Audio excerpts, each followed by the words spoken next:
इस सवाल का मैं ये मतलब समझूं कि तुम्हें मेरी फिक्र होने लगी है?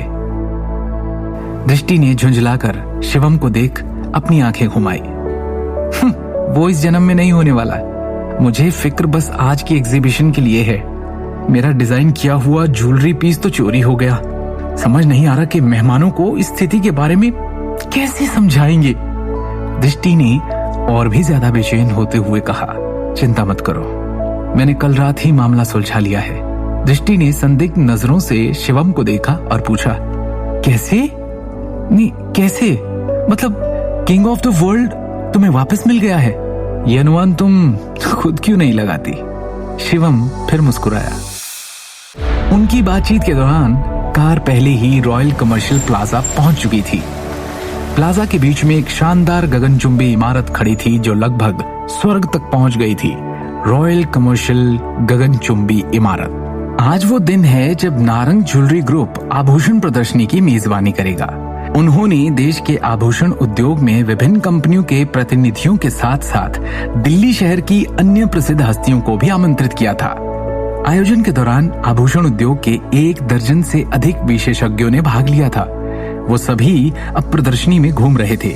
शिवम और दृष्टि अपनी कार से बाहर निकलते ही सीधे इमारत में चले गए और लिफ्ट में चढ़ गए।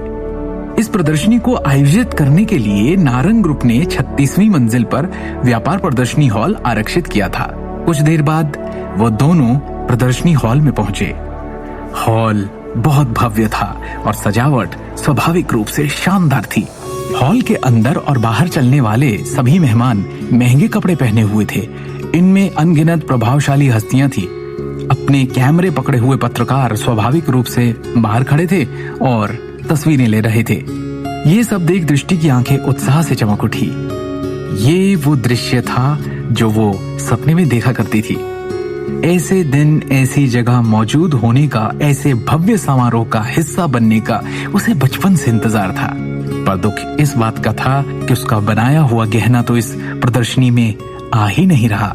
किंग ऑफ द वर्ल्ड, जिसे उसने डिजाइन करने में इतना समय और प्रयास लगाया था, उसे गहनों की प्रदर्शनी के दौरान सुर्खियों में रहने योग्य था। कितने अफसोस की बात है। दृष्टि ने एक आह भरी, फिर शिवम के शब्दों में अपना अत्यधिक विश्वास रखते हुए कि वो किंग ऑफ द वर्ल्ड वापस ले आया है, उसकी तरफ एक नजर डाली। हालांकि उसे अब भी लग रहा था कि ऐसी चीजें उसके सपने में ही हो सकती है। आखिरकार उसकी नजर में शिवम सिर्फ एक साधारण आदमी था। वो इतना सक्षम कैसे हो सकता है? हे, क्या ये हमारे ग्रुप की मुख्य डिजाइनर अधिकारी दृष्टि नारंग है?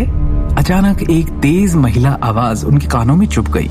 बगल की ओर से तान्या नारंग धीरे धीरे एक महंगी फिटिंग की पोशाक पहने आगे बढ़ी। ईमानदारी से कहूं तो मेरी समझ में नहीं आ रहा कि आज तुम दोनों इस एग्जीबिशन में किस मुंह से आए हो? तान्या ने दृष्टि और शिवम को तिरस्कार से देखा और एक ठंडी मुस्कान के साथ कहा, मैं तो हमेशा से जानती थी कि तुम्हारे पास लाखों के गहने डिजाइन करने की क्षमता नहीं है, पर अब कंपनी से पैसे निकालने जैसी घटिया कोशिश करने के बाद तुम दोनों एग्जीबिशन में भाग लेने की हिम्मत कर रहे हो। कितने बेशर्म हो।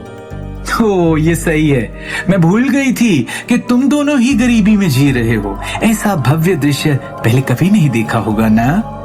अपनी हैसियत भूलकर इस अवसर का फायदा उठाना चाहते हो ताकि वो अनुभव कर सको जो आज तक कभी कर नहीं सके। तान्या ने व्यंग्यात्मक ढंग से उपहास किया। अफसोस कि ऐसा नजारा देखने का ये तुम दोनों का आखिरी मौका होगा, क्योंकि आज के बाद दृष्टि तुम्हें मुख्य डिजाइन अधिकारी के रूप में पद छोड़ना होगा। यहाँ तक कि कंपनी भी छोड़नी होगी, वो भी शर्म के साथ। हालांकि दृष्टि को तान्या पर बहुत गुस्सा आ रहा था, लेकिन उसके पास जवाब देने का आत्मविश्वास नहीं था। तान्या, तुम बस कंपनी की डिजाइन विभाग की एकमात्र उपनिदेशक हो। दृष्टि तुम्हारी डायरेक्टर सुपीरियर है। मुख्य डिजाइन अधिकारी की स्थिति तय करने का तुम्हें कोई अधिकार नहीं है। शिवम ने हल्के से कहा, क्या तुम सचमुच सोचते हो कि यहाँ हर कोई मूर्ख है? क्या तुम्हारी बातों को बिना किसी सबूत के सुनेंगे? इसके बारे में सोचो भी मत। कंपनी की इमारत में कितने सीसीटीवी कैमरास है, क्या सफाई दोगे मेहमानों को? ये कह के निकाले जाओगे कि लाखों का ज्वेलरी पीस ऐसे ही हवा में गायब हो गया। कोई बेवकूफ नहीं है यहाँ, उन्हें भी पता है कि बाहर से जो चोरी करने आया था, अंदर वाला कोई तो उससे मिला हुआ होगा। तान्या ने एक चंचल अभिव्यक्ति के साथ कहा, तुम दोनों प्रोजेक्ट के इंचार्ज, कैसे बचोगे लोगों के इस सवालों से? अरे क्या असिस्टेंट शिवम गांधी ने कल कंपनी में सबके सामने कोई वादा नहीं किया था?